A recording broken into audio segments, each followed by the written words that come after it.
Share boom channel पर एक बार फिर आपका स्वागत है। दोस्तों, आज हम बात करेंगे राजेश एक्सपोर्ट के शेयर के बारे में। अभी ये शेयर 100 रुपये से भी कम प्राइस पे है और ख़ास बात ये कि ये लोअर सर्किट में आ चुका है।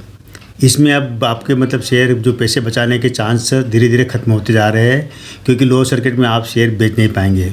और 3-4 दिन के अंदर ही कह सकते हैं कि लोगों का करीब 25,000 करोड़ रुपये साफ़ हो चुका है। और आम आदमी का नहीं बल्कि LIC का पैसा भी इसमें साफ़ हुआ है। LIC ने इसके अंदर करीब 11% तक की हिस्सेदारी ले चुकी है। ये पहले ली थी 2015 के आसपास ली थी इन्होंने, लेकिन अब उस समय 3 करोड़ रुपये लगाए थे LIC ने। अब जिसकी वैल्यू बीच में हो गई थी 670 करोड़ के आसपास हो गई थी। अभी भी 350 करोड़ के आसपास उसकी वैल्यू बनी हुई है LIC ने जो इन्वेस्टमेंट किया था वो। लेकिन जब शेयर की प्राइस गिरती है तो उसका अमाउंट भी कम होते जाता है। तो ये क्या कि एक बहुत बड़ा एक स्कीम निकल के आया है इसके अंदर, जो सेबी ने आरोप लगाया है कि जो इन्होंने करीब 15 लाख करोड़ का घोटाला किया, अपनी आय झूठी आय दिखाई। तो ये मामला भी एक सामने आ रहा है। और ये भी कहा जाता है कि हर्षद मेहता से भी बड़ा कांड है ये। बिल्कुल होगा हर्षद मेहता से बड़ा कांड, क्योंकि हर्षद मेहता का जो टोटल स्कीम बताते हैं कि वो 50,000 करोड़ का था।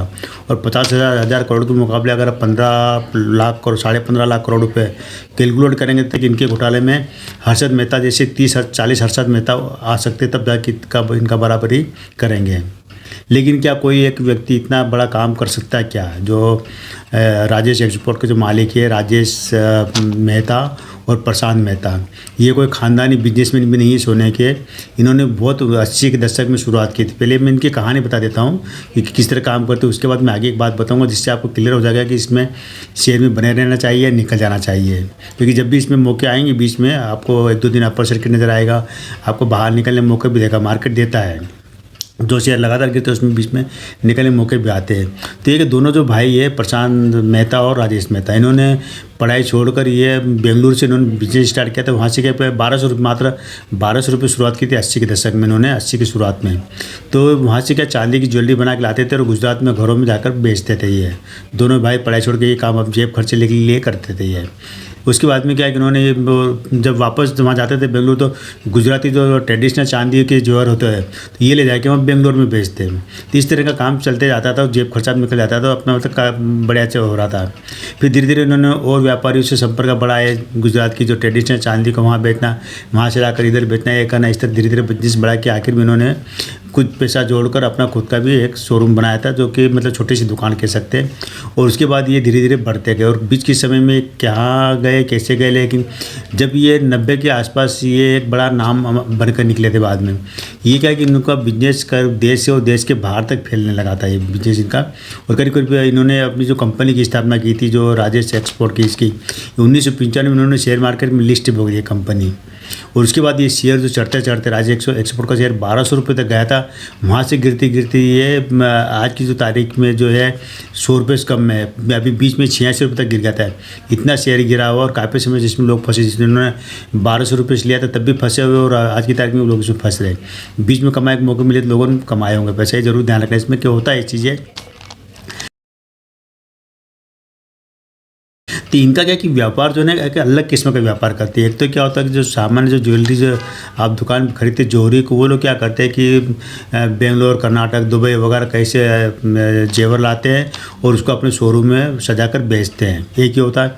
दूसरे जो जौहरी होते हैं वो क्या करते हैं कि सोने को जेवर खुद भी बनवाते हैं और कस्टमाइज वगैरह बनवाते हैं और खुद खरीद के बेचते भी है, यानी कि वो भी करते हैं, मैन्युफैक्चरिंग का काम भी करते हैं। लेकिन ये जो राजेश एक्सपोर्ट क्या कि ये इनका इनसे भी ऊपर का काम करते हैं। ऊपर का काम क्या है कि ये सोने के निर्माण से जुड़े हुए हैं, यानी कि जो दक्षिण अफ्रीका वगैरह में जो सोने के जो खदान है वहाँ से जो सोना निकलता है वो मिट्टियों के रूप में होते हैं। यानी कि अगर एक IS का जिसको कहा जाता है उसमें कई तरह की धातु होती है, मिट्टी भी होती है, वो होती है, तमाम तरह की चीज़ें होती है वो। तो उसको शुद्ध करना होता है। क्या होता है कि एक ट्रक भर के अगर वो IS के निकाल लेंगे खदानों से तो उसमें से मुश्किल से 2-4-5 किलो सोना निकलेगा, इतना होता है। इतना भी मैं बहुत ज़्यादा बता रहा हूँ, लेकिन कम ही निकलता है। तो ये बहुत खर्चीला काम है। तो इनकी खुद की रिफाइनरी भी है। रिफाइनरी इन्होंने एल्केम्बी नामक इन्होंने जो स्विट्जरलैंड की थी रिफाइनरी, उसको इन्होंने खरीद लिया था। करीब 2000 करोड़ इसमें खरीदा था उन्होंने इस एल्केम्बी रिफाइनरी को। ये बहुत बड़े काम होते हैं। इसमें सोने को 99% तक शुद्ध बनाने का काम होता है और यह उस अयस्क में से निकाल कर उसको शुद्ध करना होता है।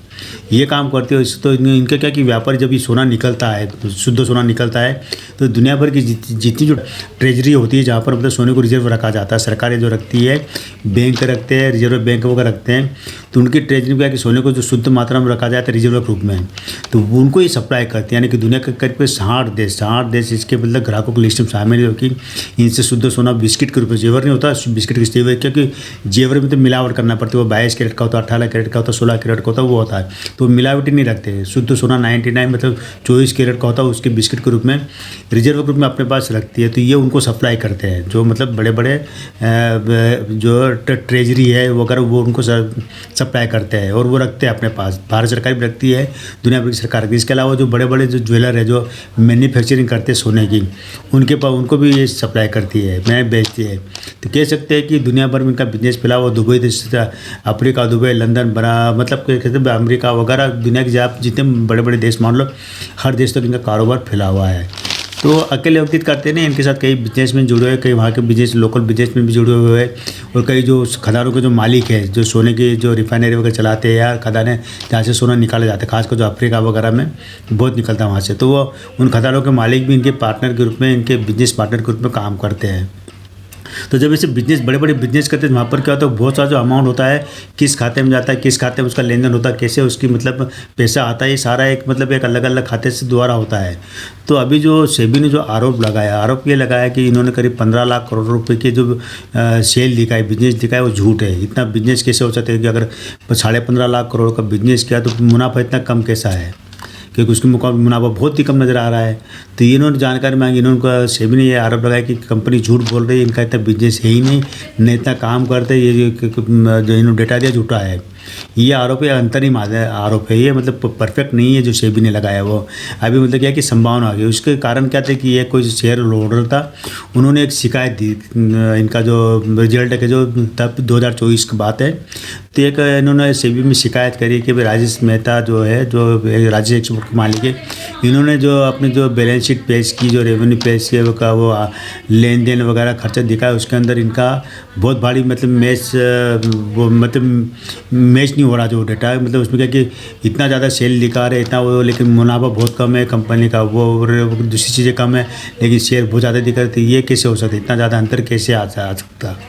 ये बात उन्होंने मतलब सेबी की नज़र में लाई थी। तो सेबी ने क्या एक दो अधिकारी को बता दिया कि इसकी जांच करो। तो अधिकारी मूल जगह तो जाते नहीं, अपने ऑफिस में बैठ के जांच करते, डेटा निकालते हैं। अधिकारियों को भी ये लगा कि हाँ यार ये 15.5 लाख करोड़ बहुत होते, 15.5 लाख करोड़ का अगर खाली अगर 1% का भी अगर मुनाफा कमाया जाए तो वो भी कर बहुत ज़्यादा होना चाहिए, उसके मुकाबले मुनाफा बहुत कम दिखा दिए। तो वो फिर इन्होंने लगा कि कुछ गलत हो रहा, गड़बड़ हो रही, तो सेबी ने तो नोटिस थमा दिया कि पूरा इसका जांच के बैठेगी, ये करेगी वो। राजेश मेहता ने इन्होंने भी जवाब दे दिया, मीडिया के सामने जवाब दे दिया था कि सब कुछ नहीं हुआ, क्योंकि ये इनके बिजनेस को समझ ही नहीं पा रहे सेबी वाले। राजेश मेहता ऐसा कहना है कि हमारा जो बिजनेस है, बिजनेस में जो ट्रांजेक्शन होता है उसको समझने बिना समझे ही मतलब सेबी ने ये हमको नोटिस थमा दिया है। और इनका कहना भी सही है। गलती यहाँ पर क्या कि जो सेबी की गलती है कि बिना ज़मीन पर आए जांच करे, केवल दफ्तर में और कंप्यूटर पर जो डेटा था उसको देखकर इन्होंने बना लिया कि भाई हाँ ये गलत कर रहे हैं। जो राजेश मेहता कहना है कि जो हकीकत में चीज़ होती है उसको आप देखोगे तो लगेगा कि वाकई में इतना बिजनेस होता है।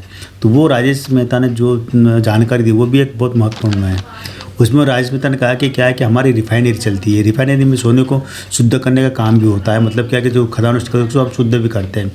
अब वो जो आता है तो उसमें क्या होता है, जब रिफाइनरी में जितना भी सोना जो आता है आयास का, उसको रिफाइन करने के बाद में जो सोना को वापस जो बेचती है, तो आता भी लाखों टन वो आयास का आता है। लाखों टन में से कुछ टन सोना निकलता, कुछ टन सोने को ये बेचते हैं मार्केट में। मार्केट बेचते इसलिए ना कि पूरे साल में आप देखे जाए, साल 2-3 साल का है तो इसमें इतना ट्रांजेक्शन हो जाता है कि इतना माल खदान से आया, इतना माल लिया, इतना माल बेचा, इसके पास पैसा आया, तो ये एक ट्रांजेक्शन बन जाता है। लेकिन इसमें मुनाफा इतना नहीं होता जितना मुनाफा मतलब समझा जा रहा है। इसमें कम होता है क्योंकि खर्चा बहुत होते हैं कि सोने को रिफाइन करने में बहुत ज़्यादा खर्चा होता है। मेन चीज़ होती है क्या है कि जो उसके जितने जो आईएस के निकाला जाता है वो सोना आता है, उसके मुकाबले शुद्ध सोना बहुत कम निकलता है। तो उससे शुद्ध सोने से हमको मतलब इनकम होती है। शुद्ध सोना अगर मान लो कि एक ट्रक ISK से निकाल के अगर 2-4 किलो शुद्ध सोना निकाल भी लिया तो उस शुद्ध सोने से कितनी कमाई होगी।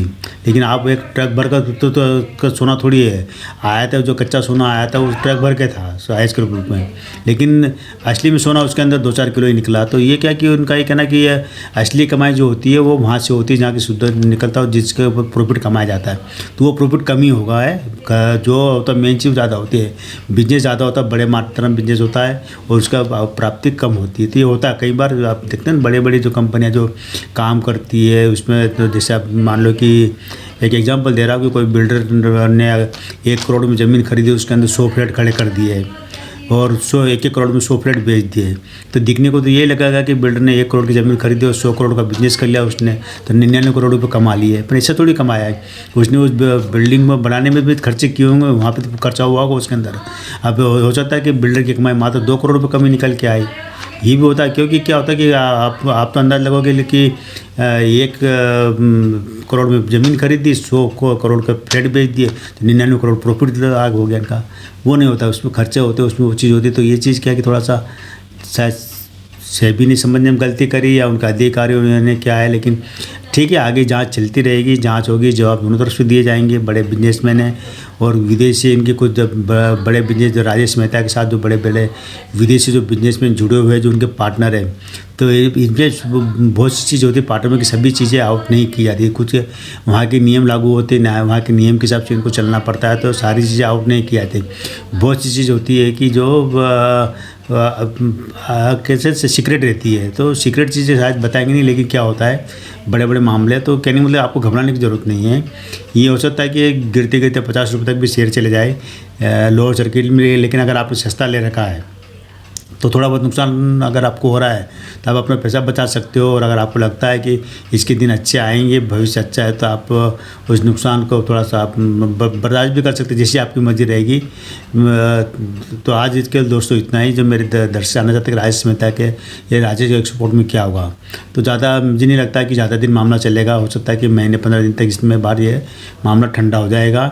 और कुछ ऐसा हर्षद मेहता की बात अलग थी, वो उनके स्केम अलग थे। यहाँ कोई स्केम जैसी चीज़ नहीं है, यहाँ पर कुछ है कि जो समझने की भूल है और कुछ भी नहीं है। तो देखते क्या होता आगे। दोस्तों आज केवल इतना ही, कल फिर मिलेंगे नए वीडियो के साथ, नई जानकारी के साथ। तब तक चैनल में बने रहिए, शेयर कीजिए, सब्सक्राइब कीजिए।